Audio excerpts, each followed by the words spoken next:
C'est parti. Donc, merci à tous de vous être connectés. Je pense qu'il va y avoir encore des gens qui vont rentrer dans cette fameuse salle virtuelle pour cette conférence, toujours dans le cycle de l'agroalimentaire, le cycle sectoriel de cette année pour Digital SCE. Donc, cette conférence, son objectif, puisqu'on parle de supply chain collaborative dans l'agroalimentaire, c'est d'essayer de voir justement ce que peuvent recouvrir des termes comme agilité, comme approche collaborative dans une problématique de planification en supply chain.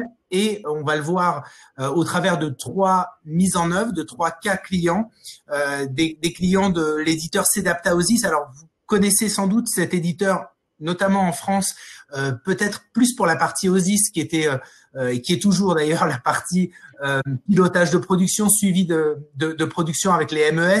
Mais maintenant, Sedapta Osis, depuis quelques temps, et avec le rapprochement justement avec Sedapta, bah, c'est beaucoup plus que ça. Il y a justement toute une gamme de solutions sur la partie planification et prévision, et notamment puisque c'est un groupe d'origine italienne, notamment en Italie. C'est pour ça que les cas clients, faut pas vous étonner, ce sont des cas clients transalpins, donc qu'on va voir tout de suite. Pour en parler, on avait nos deux interlocuteurs, on n'en a plus qu'un parce que Fabrice Chausset, qui est le directeur général de Sedapta France, a été retenu pour des questions de business. Donc déjà, je tiens à rassurer tout le monde, c'est pas parce qu'il est cas contact ou qu'il est positif. Et puis voilà, on a donc avec nous quelqu'un qui connaît très bien le sujet, Philippe Gonant, qui est directeur de projet SNOP, ça tombe bien, sur les projets de planification SNOP chez Sedapta Osis. Philippe, je vous laisse la parole et puis on revient avec des questions dans le cours de la présentation et puis évidemment à la fin. Très bien, merci Jean-Luc. Donc bienvenue à tous pour ce web séminaire sur ce thème, la planification agile et collaborative, surtout en prenant des exemples de l'agroalimentaire. Alors, cette présentation, pour ma part, je vais vous présenter en fait les caractéristiques de l'offre Sedapta et je vais utiliser des exemples, donc illustrer mes propos à partir d'un processus de planification, donc un exemple, et d'utiliser 3 cas industriels de clients Sedapta qui utilisent les outils pour vous indiquer, pour vous montrer en fait la partie réalisation. Alors, première de manière assez rapide, je vais vous présenter quand même le contexte de Sedapta Group. Le groupe Sedapta est une société italienne qui est positionnée en fait sur les outils de planification et d'exécution. C'est une grande particularité pour ce groupe, puisque nous avons l'ensemble des outils depuis le plus haut niveau jusqu'en bas. Donc, c'est un groupe italien, 330 salariés. Nous sommes éditeurs et intégrateurs. Donc, c'est pour ça que dans l'ensemble des salariés, eh bien, nous avons aussi bien la partie vente, recherche et développement et delivery. Et au niveau international, nous sommes situés en Italie, France, Allemagne et Brésil. Et actuellement, d'autres pays sont en cours d'ouverture pour avoir un déploiement beaucoup plus complet à l'international. Sur la partie France, Jean-Luc en a un peu parlé. Nous sommes positionnés donc sur 2 bureaux, Lyon et Laval. Laval qui est le siège historique de la société Osis qui a été reprise par le groupe Sedapta. Donc avec une quarantaine de collaborateurs. Et nous sommes en France à Laval, centre d'expertise, d'excellence sur la partie MES, c'est-à-dire sur les outils plus particulièrement positionnés sur cette tranche de logiciel. Aussi un éclairage sur l'ensemble des références. Donc les solutions Sedapta sont utilisées dans de nombreuses industries. La partie agroalimentaire, food and beverage est une partie qui est assez importante, puisqu'étant une société italienne, l'industrie italienne dans ce domaine-là est relativement forte, bien positionnée, et pas mal de solutions Sedapta ont été déployées donc sur des producteurs, des sociétés italiennes dans ce domaine-là. Donc, je vais un peu plus vous en parler par la suite. Alors, un petit retour sur le domaine de l'agroalimentaire, sur les challenges et un petit peu les enjeux.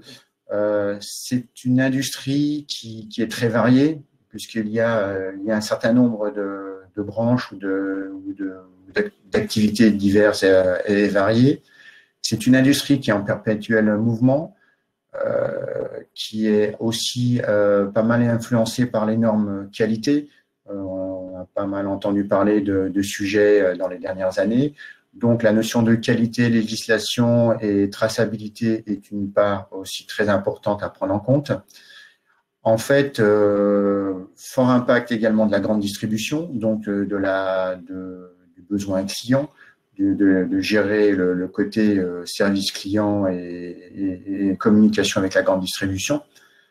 De ce fait, c'est un marché qui demande beaucoup de réactivité et qui demande de mettre en place des supply chains qui sont plutôt réactives, plutôt flexibles et à base d'optimisation, puisque les notions d'agilité, de performance et d'adapter à la demandent en fait d'avoir des outils qui sont en concordance et qui permettent de faire les différentes actions. Donc ça, c'est un premier. Philippe, je vous coupe juste, si vous m'entendez. Philippe, juste sur la caractéristique de l'industrie agroalimentaire, vous diriez par rapport à d'autres industries, il y a cette notion de flexibilité est encore plus importante?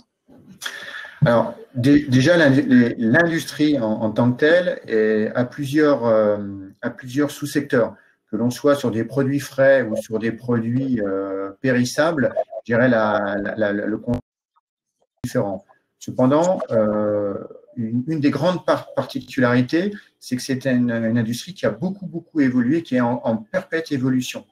De nouveaux marchés, je prends l'exemple du bio, je prends l'exemple d'un certain nombre de critères. C'est des sociétés qui ont tendance à être très réactives, à prendre des marchés, à prendre des opportunités, à faire des rachats, à se mettre sur d'autres produits, développer des gammes et autres. Donc, ça, c'est vraiment la particularité de ce domaine-là. Et donc, l'adaptabilité, la souplesse et la réactivité est quand même un contexte très important parce qu'il faut pouvoir, on a des idées, on a des actions, il faut pouvoir les mettre en œuvre.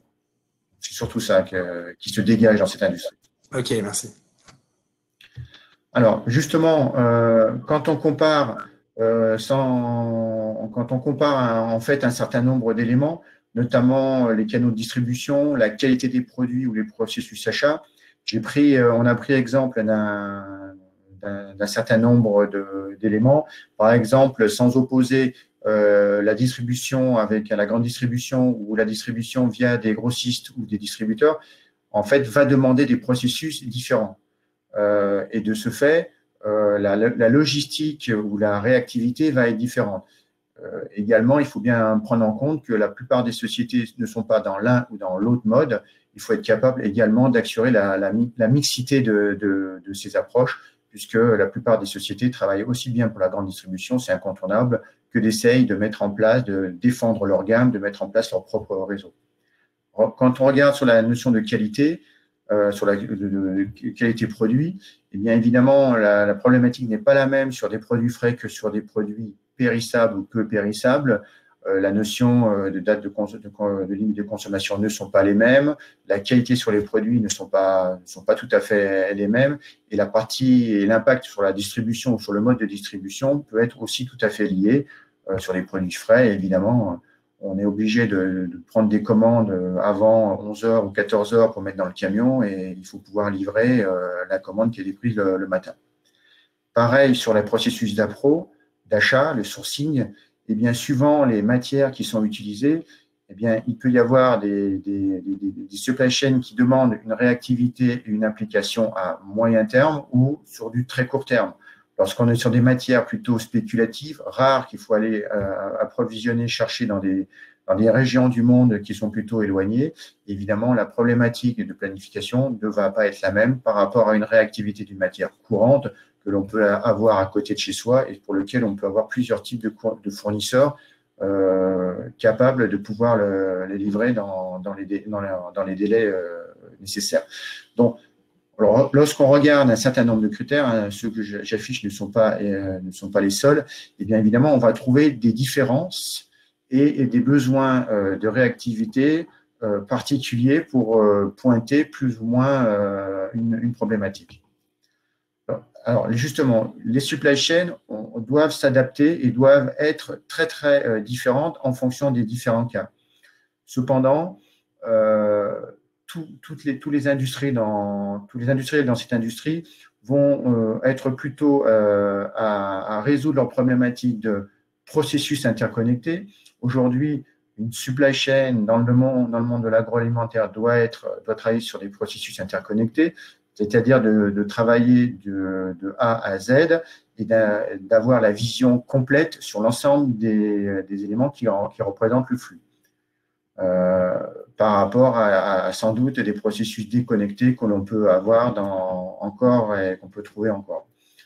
L'intégration de la planification, il faut être capable d'avoir la vision complète depuis le long terme, moyen et la partie à court terme. Et donc, c'est là où les outils d'exécution sont importants par rapport aux outils de supply chain. Les outils de supply chain apportent évidemment beaucoup de choses dans ce contexte-là, mais pas que. Il faut être capable d'assurer l'ensemble des niveaux, de traiter l'ensemble des niveaux pour pouvoir répondre aux enjeux de cette industrie.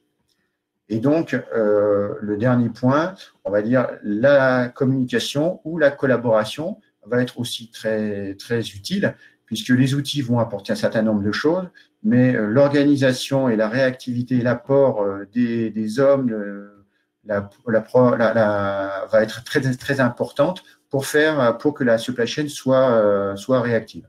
Donc, c'est l'ensemble de ces éléments que l'on va essayer de retrouver dans les supply chains, et notamment par rapport à l'offre Sedapta, c'est ces éléments que l'on va maintenant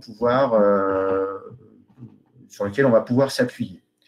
Alors, les solutions Sedapta, en fait, ont une approche assez intéressante, puisque premièrement, on va retrouver des outils opérationnels, répartis en deux grandes familles, des outils de supply chain et des outils d'exécution, et qui vont s'appuyer sur une plateforme digitale permettant d'assurer la collaboration, les échanges, les interactions avec l'ensemble des interlocuteurs de la supply chain, qu'ils soient internes ou externes. Donc, les outils de supply chain vont travailler en étroite collaboration avec des outils d'orchestration de processus qui vont être capables aussi bien de se connecter avec les systèmes, d'interagir avec les systèmes déjà en place, que de mettre en place des processus organisationnels particuliers permettant justement d'apporter l'intérêt ou l'impact de l'évolution des hommes sur l'aspect temps pour pouvoir interagir à n'importe quel point de la supply chain. Alors, là, c'est à la fois d'orchestration de process au niveau intégration informatique, ou c'est des orchestrations de process un peu humains? Est-ce que c'est, en bon français, du workflow? Alors, c'est bien les deux. C'est bien les deux, puisque de toute façon, les outils que l'on propose sont des outils qui viennent se connecter avec les systèmes, les ERP. C'est des outils qui sont, premièrement, très réactifs, qui travaillent en mémoire et qui sont des moteurs de calcul. Donc, l'interaction avec les systèmes est assurée par l'orchestration des processus, mais pas que. Ce sont des outils d'aide à la décision. Donc, les hommes, tous les intervenants dans les processus sont capables d'apporter des éléments, des modifications, des paramètres, des simulations, et vont être, par l'orchestration des processus, être des acteurs très importants pour permettre à l'ensemble de fonctionner correctement. Ce ne sont pas des outils, on appuie sur un bouton et puis on attend les calculs, mais ils vont permettre de mettre en place, et justement c'est la troisième partie, de mettre en place des scénarios, des simulations, venant des outils, mais venant également des hommes. Donc, ce sont eux qui vont avoir des informations comme quoi il y a des niveaux de stock qui sont en train de tomber, qu'il va y avoir une variabilité de la demande qui est trop forte, donc il faut pouvoir réagir. Il va y avoir un problème de capacité au niveau d'une usine de distribution, donc il faut pouvoir réagir. Donc, c'est vraiment cet ensemble qui apporte une valeur et qui apporte de la cohérence. D'accord ? OK. Donc voilà, la question m'a permis de traiter également la notion de tour de contrôle, c'est-à-dire que ces outils permettent d'avoir une vision complète sur la supply chain, sur tout ce qui se passe à n'importe quel point, mais surtout, non pas uniquement d'avoir des informations, de pouvoir agir et réagir en fonction de la situation sous forme de simulation et de lancer des scénarios de simulation à n'importe quel niveau. Donc voilà, ça fait partie de l'ensemble. Ok, Philippe, je me fais l'écho d'une question et justement ça prouvera aussi aux gens qui pourraient hésiter à poser des questions que c'est vraiment interactif. Une question d'Elisabeth Rousineau de Sodebo qui dit, d'accord, combien de modules pour faire couvrir toutes ces fonctions, orchestration, process SNOP, simulation de scénario, tour de contrôle, c'est combien de modules de l'offre CEDAP? Alors, c'est la suite de ma présentation, donc je vais tout de suite avancer, pas de problème. Okay. Comme ça va permettre d'enchaîner. Merci pour la question. En fait, l'offre est totalement modulaire, c'est-à-dire que c'est une offre, c'est une suite. Cependant, c'est une suite constituée de modules ou on va dire plutôt de fonctions. Étant donné qu'on peut orchestrer des processus, en fait, on a la capacité d'aller chercher une fonction dans l'un des modules et de reproduire un processus SNOP ou un processus de planification. Donc, je vais simplement les énumérer. C'est une approche originale par rapport à d'autres suites de planification qu'on connaît? Oui, tout à fait. En général, on a plutôt des modules que l'on fait communiquer, alors que pour l'offre, il y a toujours ces modules, mais nous avons la capacité, de par la technique, de par l'orchestration des processus, d'aller chercher des fonctions dans n'importe lesquels des outils pour pouvoir reproduire un processus. Si par exemple, dans un calcul, un plan directeur, on a besoin d'une fonctionnalité permettant de gérer la capacité, les profils de capacité d'une ou plusieurs usines, on va aller chercher dans Resource and Supply. Donc, si on veut une boîte à outils, qu'on va pouvoir sur mesure son propre process qui est pas du tout le même que le voisin. Alors, voilà, c'est cette approche. L'offre est totalement modulaire. Alors, il y a des grandes logiques, c'est-à-dire un processus de demand management qui est la première brique. Elle va avoir un certain nombre de capacités qui va nous permettre de gérer aussi bien des calculs statistiques que des processus collaboratifs. Et les processus collaboratifs, en fait, ça va être de dire, c'est bien, on a fait un bon calcul mathématique, mais on souhaiterait le remettre à jour ou il nous manque des éléments, on souhaite avoir des informations venant des forces de vente.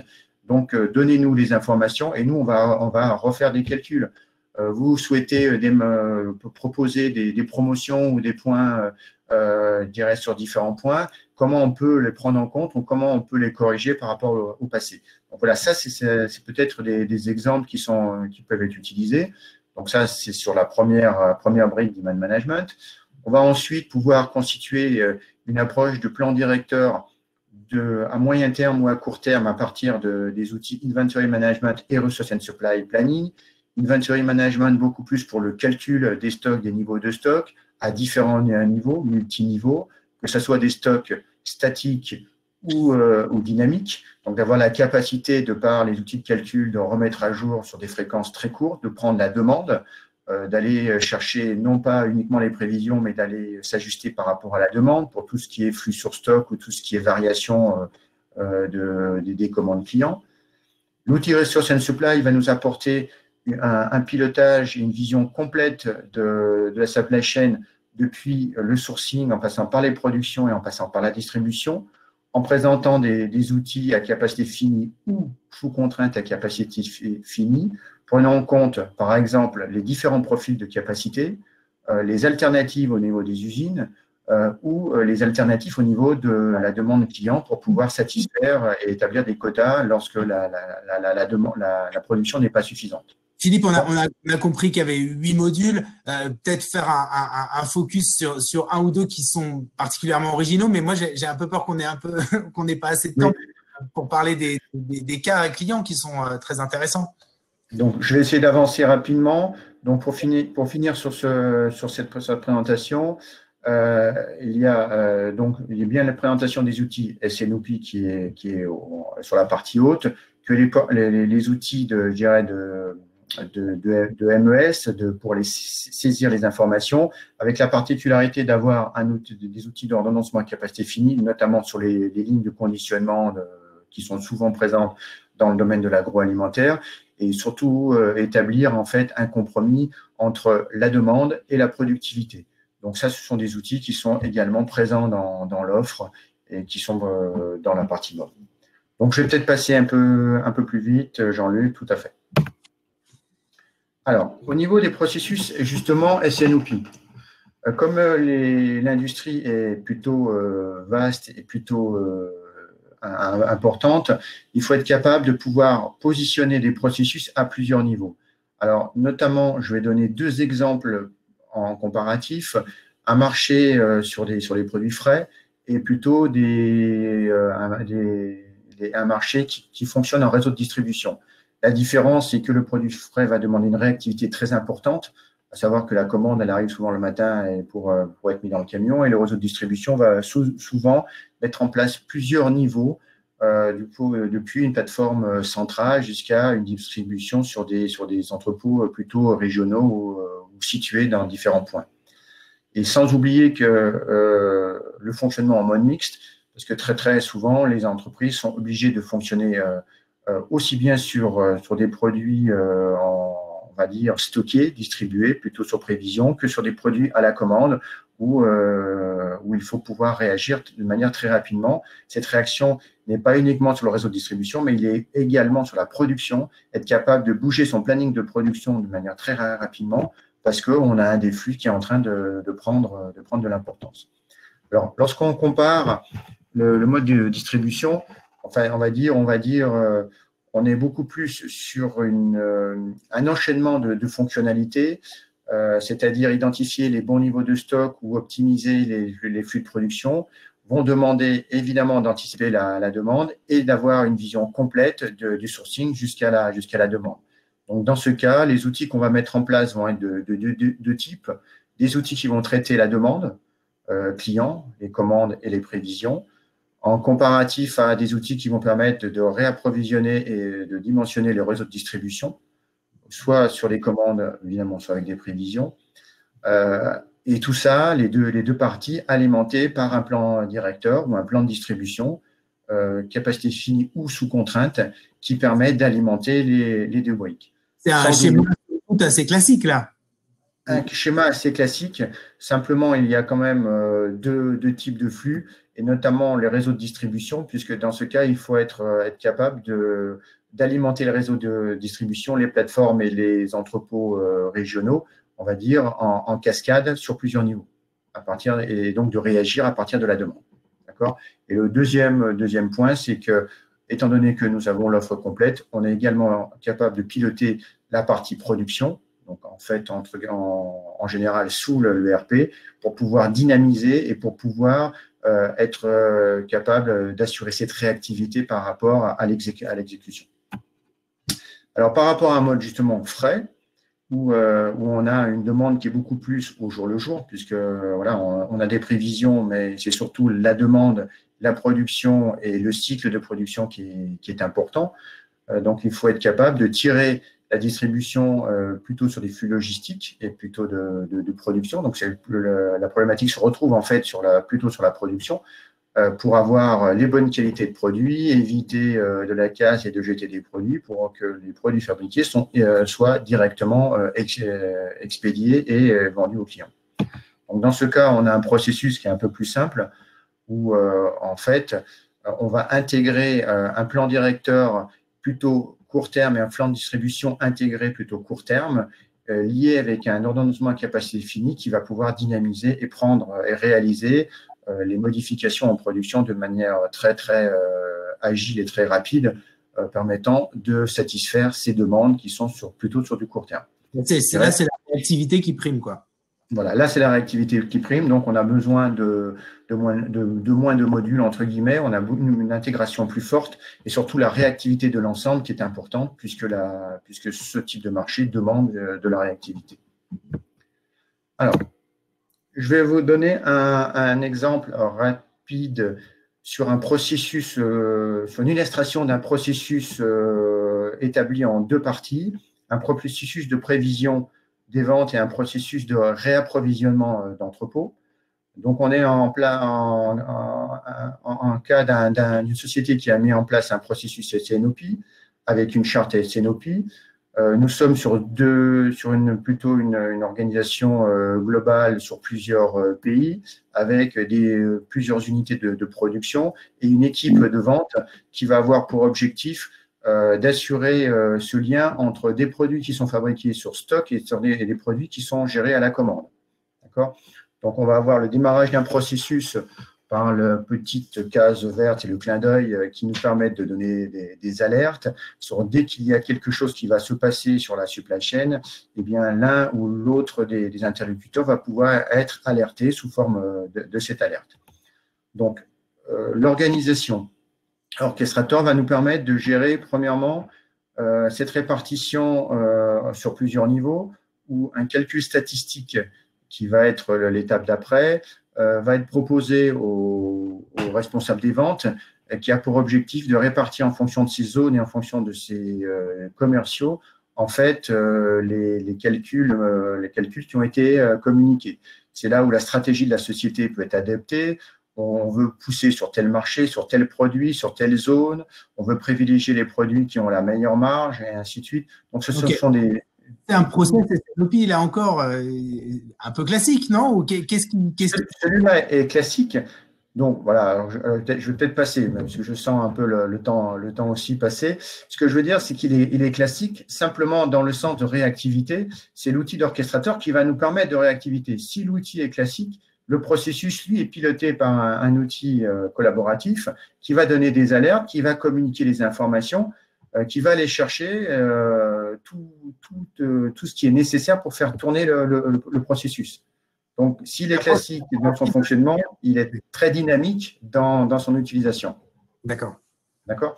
Donc, OK, je vais peut-être avancer plus particulièrement. Voilà. Si des personnes ont des questions par la suite, je serai prêt à répondre, ça sera peut-être plus simple.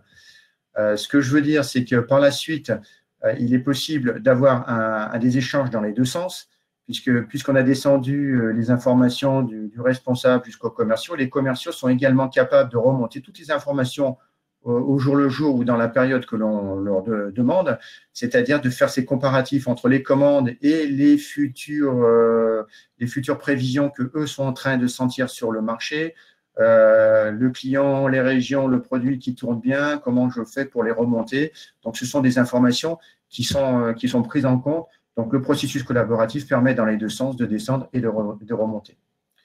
Une fois qu'on a en fait mis en place ce type de processus, on va le déployer vis-à-vis de la partie planification des centres de distribution, où là, on a des nouveaux interlocuteurs qui rentrent en compte, aussi bien les responsables logistiques que des responsables de production de plusieurs usines. Là, on a 2 usines dans cet exemple, qui vont en fait récupérer ces informations, les traiter et surtout traiter les écarts ou les modifications qui auraient été gérées par le processus précédent. Donc, on va utiliser les outils d'inventory et de supply chain planning permettant de calculer les bons niveaux de stock, réagir, aussi bien statique que dynamique, de faire des analyses et les simulations, et de proposer et de travailler en collaboration avec le plan de production qui, lui, va prendre en compte l'ensemble des contraintes pour pouvoir proposer les bons produits, distribuer les bons produits et les mettre au bon niveau. D'accord ? Donc, ça aussi, ce sont des outils qui permettent cette réactivité. Okay. Et la dernière étape de mon processus, on va dire, ça va être plutôt d'avoir le responsable supply chain qui va avoir des indicateurs et des alertes sur l'ensemble du processus, de savoir ce qui se passe bien et ce qui se passe moins bien, permettant premièrement de donner des actions à ces équipes et de communiquer les informations dans d'autres secteurs de l'entreprise pour s'assurer que le flux et que le fonctionnement soit correct. D'accord ?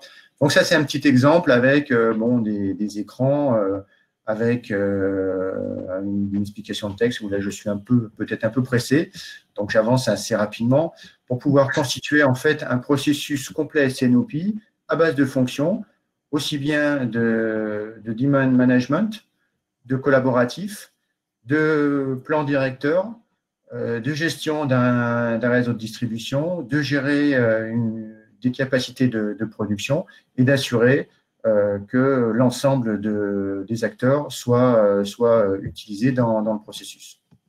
D'accord? Alors, je vais passer à la partie peut-être plus exemple industriel. Oui. Prenons l'exemple de case study.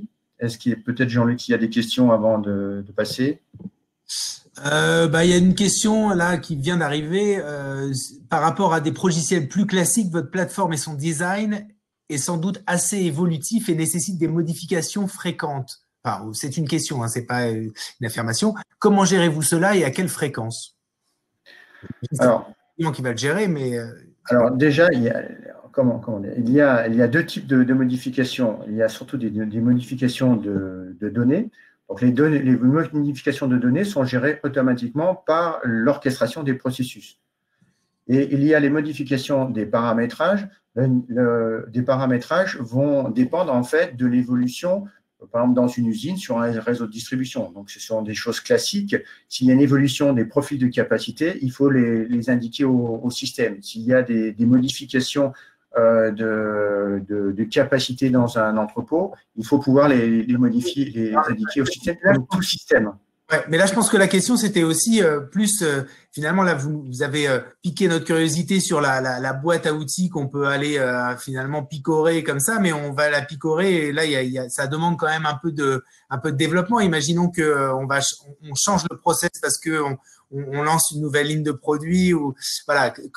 Quelle est la capacité de l'outil à s'adapter finalement à une modification de la supply chain un peu costaud par rapport à simplement un changement de capacité, par exemple? Alors, ce que font nos clients dans ce cas-là, c'est qu'en fait, ils utilisent des outils de simulation pour voir les impacts d'un changement. Lorsqu'il y a un changement, plutôt, il peut y avoir des changements plutôt simples ou des changements plutôt structurels, modification d'une ligne et autres, c'est plutôt de la structure qu'on est en train de changer. Donc, dans ce cas, l'industriel peut également utiliser des outils de simulation, les fonctions de simulation, pour essayer d'identifier un certain nombre d'impacts avant de le réaliser. Donc, l'intérêt de ce type d'outils, c'est que comme ils sont réactifs et ils ont des fortes capacités de simulation, ils sont également utilisés dans cette phase d'évolution. On n'attend pas de changer le paramètre pour voir ce qui se passe. Si on change le paramètre, on est plutôt en réactivité et donc c'est plutôt les outils d'analyse qui nous permettent de pointer sur les zones en rouge. Mais en amont, il est possible aussi d'utiliser les outils pour dimensionner, pour comprendre, voir ce qui va se passer si on change quelque chose. Ok Philippe, allez, on passe maintenant aux case studies parce qu'il reste 12 minutes. 3 exemples dans l'industrie agroalimentaire, on va dire. Ouais. Une société qui s'appelle Nebrasco, qui est plutôt une PME, à savoir 200 personnes, 85 millions de chiffre d'affaires, 110 personnes. Ils sont positionnés sur le marché des produits frais et légumes secs, emballés et sans conservateur. Alors là, on parle d'abricots, de prunes, de dattes, de raisins, de tomates, de mélange de légumes. Et ils sont également sur un marché de produits bio. Ils travaillent essentiellement avec, on va dire, une partie de la grande distribution, mais également avec des distributeurs en nom propre. Et on va dire sur une répartition de 50-50. Ils ont une seule usine qui était très automatisée. Et en fait, le projet d'installation de Sedapta a été pour pouvoir encadrer en fait cette automatisation parce qu'ils avaient des nouvelles contraintes au niveau de la production. Donc, de manière résumée sur une supply chain, c'est un client qui a mis en place des outils de supply chain depuis le sourcing sur la production et sur la distribution. La distribution, pourquoi? Parce que la variabilité et la demande est traitée aussi bien sur 2 types de flux, grande distribution et réseau. Donc, il faut être capable de pouvoir bouger en fonction de ces deux points. Catalogue de produits, environ 1000 produits. Un produit relativement simple à fabriquer, mais dont le sourcing est un désappro sur des régions plutôt éloignées. Dans une certaine partie, donc de pouvoir anticiper et de traiter l'ensemble du processus. D'accord. Cette société a mis en place 4 types d'outils. Autour de l'orchestration, ils ont mis en place toute la partie demande et collaboration planning, c'est-à-dire demande et gestion des prévisions statistiques et collaboratives avec le réseau commercial. Une fonction de plan directeur avec 2 types de fonctions, Inventory Management et Resource and Supply, qui donne en fait un plan de production sous contrainte. Donc, le calcul des quantités et l'adaptation à la production. Et un outil de factory scheduling, d'ordonnancement court terme, qui permet en fait, au niveau des lignes de conditionnement, de respecter les contraintes de productivité et par rapport à la demande. D'accord? Donc voilà, ça c'est un peu la cartographie rapide de l'implémentation.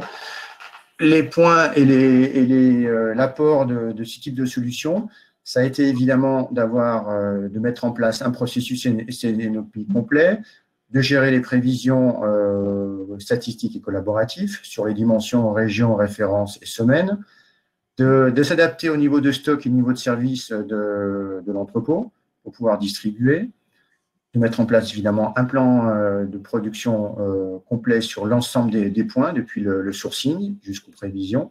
Donc, le plan de production est bien synchronisé avec le plan d'approvisionnement, puisque le plan d'approvisionnement est une contrainte au niveau du process, et de mettre en place un planning ordonnancé en capacité finie sur les lignes de conditionnement pour apporter réactivité et optimisation.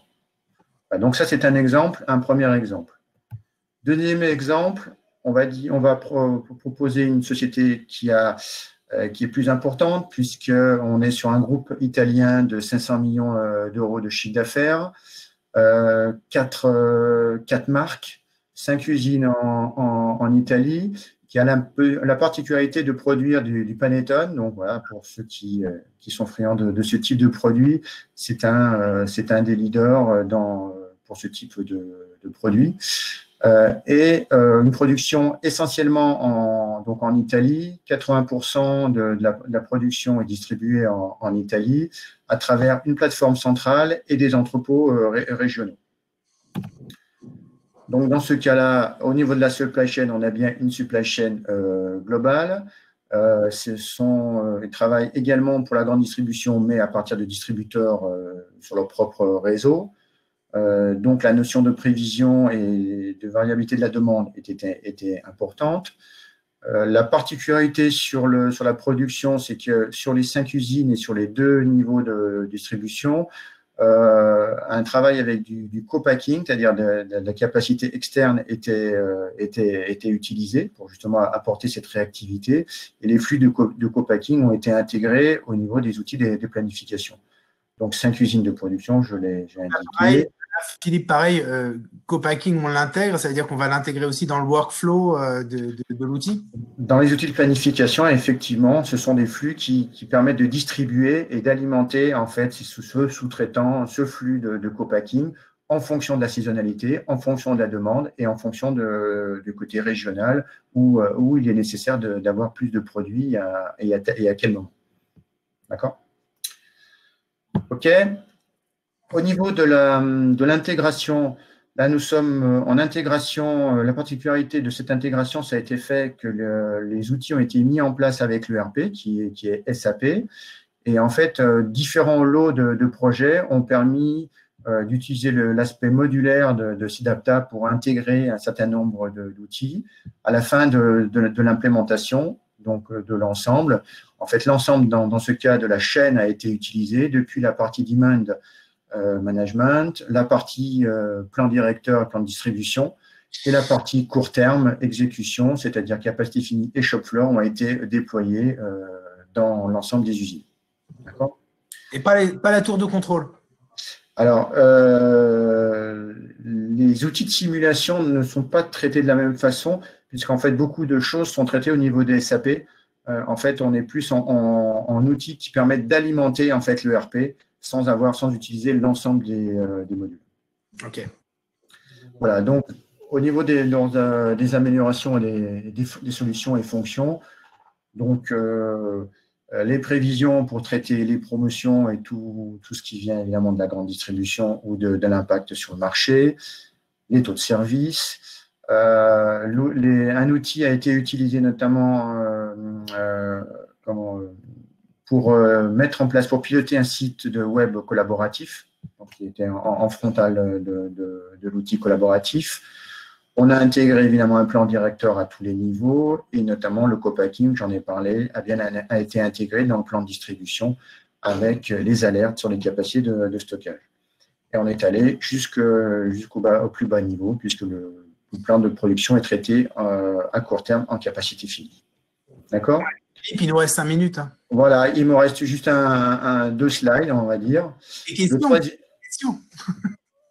Oui. Le dernier cas, évidemment, c'est un producteur de pâtes. Hein, on était obligé en tant que marché italien, qui est une société, on va dire, qui fait 500 millions de chiffre d'affaires à partir de 4 usines en Italie et une usine aux USA. 60% à l'export, on va dire, et qui a une des particularités qui possède en fait des restaurants, c'est-à-dire que les produits sont servis dans leur propre restaurant. Bon, juste la petite anecdote, Rana aussi est de plus en plus présent sur le marché français, et le marché français est le premier pays, représente à peu près qui est le premier pays au niveau des imports de la société. Donc là, on n'a pas déployé tous les outils, on a déployé uniquement des outils au niveau plutôt des productions, du plan directeur de production et des ordonnancements pour alimenter pour piloter les quatre usines. Et donc là, on a un cas, on va dire, plus restreint, plus d'adaptation à ce contexte-là, plan directeur sur 3-4 semaines, planification à capacité finie et une intégration, je dirais, de l'ensemble des flux, plutôt liés au niveau de la production. Donc, pour finir, simplement les grands éléments de l'approche, justement, pour recouvrir le domaine de l'agroalimentaire, Sedapta propose bien une solution intégrée à plusieurs niveaux, outils modulaires et surtout permettant une intégration, je dirais, adaptée en fonction du contexte client. Ouais. Je peux vous là finalement on a bien compris surtout sur la partie finalement la spécificité de Sedaptaosis, c'est cette espèce d'intégration aussi entre la partie planification prévision et la partie exécution et qui est sans doute encore plus prépondérante problématique d'agroalimentaire. On a compris aussi qu'il y avait justement un aspect collaboratif et modulaire un peu particulier. Moi, je voudrais, parce qu'on a vraiment 2 minutes, est-ce qu'on peut consacrer les 2 dernières minutes aux questions ? Ok. Donc, j'avais des questions un peu précises, notamment sur l'ordre de grandeur. Alors, c'est un peu complexe. Hein. Quel est l'ordre de grandeur du nombre de scénarios que vos clients analysent et comparent lors de leur processus décisionnel SNOP SNOP, je pense. Mais dans les exemples présentés, est-ce que vous pouvez donner un ordre de grandeur de la partie simulation? Est-ce qu'il y a beaucoup de scénarios dans ces cas-là où on en examine? Ce qu'il faut bien voir, c'est que la partie simulation est une chose qui est demandée par nos clients, mais il faut bien comprendre dans quel contexte cela fonctionne. Ce sont des outils qui fonctionnent en mémoire. Donc, en fait, les scénarios ont souvent des durées de vie qui sont très courtes, puisque tous les éléments contextuels changent très souvent. Donc, la simulation, c'était la capacité à dire à un instant T, je voudrais avoir une simulation A, une simulation B, une simulation C. On n'a pas de limite, mais c'est plutôt sur le contexte d'utilisation. Les simulations vont sans doute avoir une durée de vie relativement courte, excepté lorsqu'on veut faire un plan industriel et commercial, où là, la simulation, elle est plutôt sur des notions de mois. D'accord. Le temps de mise en œuvre moyen pour finalement un processus qui va des prévisions, SNOP, mais aussi plan directeur de production, ordonnancement. Tout ça, c'est quoi en un temps moyen? Alors là aussi, là c'est très très variable en fonction des modules, du contexte, du nombre de modules, de l'organisation du client. Mais ce sont des outils qui peuvent se mettre en place en quelques semaines, quelques mois. Si tout le contexte est prêt, si au niveau de l'ERP, l'ERP est en place, on a toutes les données, l'organisation est déjà en place. Donc, la problématique est plutôt de dire dans quel contexte on intègre l'outil. Est-ce qu'on a besoin uniquement de faire les liens et de faire le paramétrage ou est-ce qu'on a besoin de faire autre chose en amont en parallèle, en préparation, pour pouvoir utiliser au maximum les capacités de l'outil. Donc, en fait, voilà, ça, malheureusement, la réponse est plutôt variable en fonction du contexte. Ouais, mais vous pouvez me donner quand même un petit ordre de grandeur. Mettre en place un outil de calcul des prévisions, c'est de l'ordre de quelques semaines à 2-3 mois ou 6 mois si on a… Un process un peu complet. Alors évidemment que le périmètre peut vraiment varier, mais je veux dire, est-ce que c'est 6 mois ou est-ce que c'est plus? Les exemples au niveau d'un plan directeur seront plutôt en nombre de mois, de 3 à 6 mois. Si on veut mettre en place voilà, l'ensemble des outils, ben forcément, c'est un temps qui doit être qui est adapté à chaque cas. C'est un petit peu difficile à répondre. Malheureusement, on a dépassé, mais j'ai quand même encore une toute petite question parce que je vous ai coupé là sur la fin justement sur pourquoi choisir Sedapta et il se trouve qu'à la fin, vous aviez mis Demand Driven Solution et ça a éveillé la curiosité d'un de nos participants qui me dit vous parlez de Demand Driven Solution, c'est donc compatible avec des DMRP? Tout à fait. Dans tous les cas, on va utiliser les fonctions des DMRP au niveau d'Inventory Management, où on est capable là de travailler sur différents niveaux de buffer ou de stock ou pas uniquement statique, mais également de pouvoir les faire bouger. Mais en plus de ça, nous, on a la capacité de mettre en place des buffers de type capacité.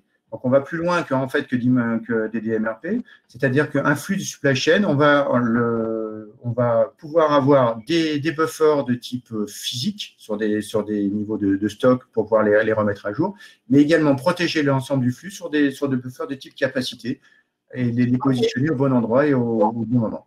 Merci beaucoup Philippe. Là, je pense que justement l'outil Match and Connect, ça peut être très utile si vous voulez rentrer en communication avec Philippe Gonan, lui poser toutes les questions et notamment sur le DDMRP ou sur d'autres. Je pense qu'il est intarissable là-dessus. Merci beaucoup.